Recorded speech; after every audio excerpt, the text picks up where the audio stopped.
Nasib sial kembali menimpa Muji, seorang laki-laki berusia 34 tahun yang baru saja diberhentikan dari sebuah perusahaan batu bara yang ada di Kalimantan.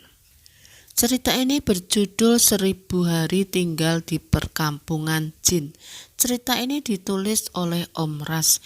Yang ingin membacanya langsung bisa di Twitter beliau dan follow akun beliau juga. Nama-nama tokoh dan tempat yang ada dalam cerita semuanya sudah disamarkan. Mohon maaf jika ada kesamaan nama ataupun tempat. Padahal baru 6 bulan dia bekerja di sana.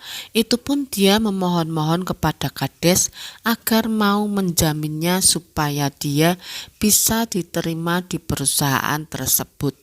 Tapi baru setengah tahun bekerja, nasib sial malah menimpanya. Malam itu ia tak sengaja menabrak sebuah bus karyawan yang dikemudikan oleh temannya yang sedang parkir di pinggir jalan. Disebabkan karena matanya yang sangat mengantuk hingga tanpa sengaja Volvo truk tambang yang ia kemudikan menabrak bus karyawan itu hingga rusak. Memang perusahaan tempat ia bekerja itu akan memberhentikan siapapun sopir atau karyawan yang teledor sampai menabrak hewan milik warga. Apalagi mobil atau bus dan lain-lain akan dikenakan sanksi yang cukup berat hingga berakhir pada pemecatan. Sesampainya di rumah, Muji diceramahi istrinya habis-habisan. Makanya kau itu kan sudah kuperingatkan, sudah kunasehati, kalau kau berteman dengan teman-temanmu itu jangan sampai ikut minum tuak. Tapi kau itu tak pernah mau mendengarkan aku. Akhirnya apa? Begini kan jadinya. Ujar istrinya Muji yang bernama Deli itu sambil menyusui anak mereka yang masih bayi.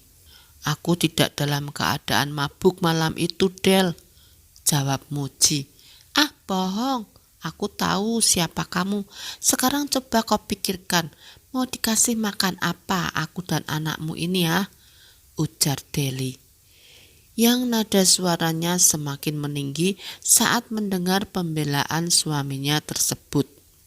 Kalau kau masih suka berteman dengan kawan-kawanmu yang sering mengajak-ngajak kau itu minum tuak mabuk-mabukan, lebih baik pisah saja kita. Selama ini aku sudah sabar dengan semua kelakuan dan perlakuanmu terhadapku. Aku juga sudah memberikanmu begitu banyak kesempatan. Tapi apa, kau tidak pernah berubah.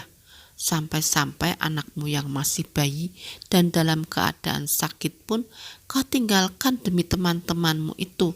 Di mana otakmu, ha? Bentak Deli diiringi air mata yang cukup deras mengalir. Muji tertunduk diam. Dia mengingat kembali semua hal yang pernah ia lakukan. Aku minta maaf, aku janji akan berubah, ucap Muji seraya bersujud di pangkuan istrinya. Aku tidak butuh janjimu, karena seperti yang lalu-lalu, janjimu tidak pernah sekalipun kau tepati, ujar Deli. Sampai larut malam, kedua pasangan suami istri itu pun masih tak bertegur sapa. Deli lebih memilih untuk mengurusi anak bayinya ketimbang menyediakan suaminya makan. Dan karena perut yang sudah terasa lapar, Muji akhirnya ke dapur untuk memasak. Namun tempat beras kosong, hanya ada sekitar 1 genggam beras saja di dalamnya. Begitu juga gula, kopi, dan teh. Dapurnya benar-benar kosong. Tiba-tiba terdengar suara Deli di ambang pintu. Cari apa? Beras, gula, kopi. Beras terakhir yang rumah ini punya sudah kau habiskan untuk meminjami Darmi, kawan akrabmu si raja tua itu. Gula dan kopi kau habiskan untuk menyuguhi kawan-kawanmu yang datang beberapa hari yang lalu. Dan kau tak pernah memikirkan kami. Apakah aku sudah makan atau belum? Kau tidak pernah memikirkan itu, ujar Deli dengan mata yang berkaca-kaca. Dan perlu kau ketahui, sudah beberapa hari ini aku dan Momo makan di tempat kakakku. Karena apa? Karena tak ada beras di rumah ini. Semuanya habis kau berikan pada kawan-kawan setanmu itu, yang hanya bisa bergantung padamu dan mengajak kau minum-minum tua, lanjut Deli. Muji tetap diam. Dia menyadari kesalahannya yang sudah tidak memikirkan anak dan istrinya yang seharusnya menjadi hal yang utama ia perhatikan. Saat tengah hening, suara geluruk perut Deli yang lapar terdengar. Muji semakin merasa bersalah pada wanita yang selama ini sudah menemaninya itu. Lalu tanpa pamit, Muji berjalan keluar rumah. Ia bermaksud ingin meminjam uang atau setidaknya beras pada Darmi dan teman-temannya yang lain yang juga pernah ia bantu sebelumnya. Namun saat tiba di rumah Darmi, ia dimarahi oleh istrinya Darmi dan pulang dengan tangan kosong. Begitupun juga dengan teman-temannya yang lain. Tak ada yang bisa dan mau meminjamkannya uang ataupun beras untuk makan malam itu saja. Dengan langkah gontai dan putus asa, ia berjalan pulang. Di tengah jalan ia teringat pada kakak iparnya dan dengan rasa malu yang teramat sangat karena pernah menolak saat si kakak iparnya meminjam uang.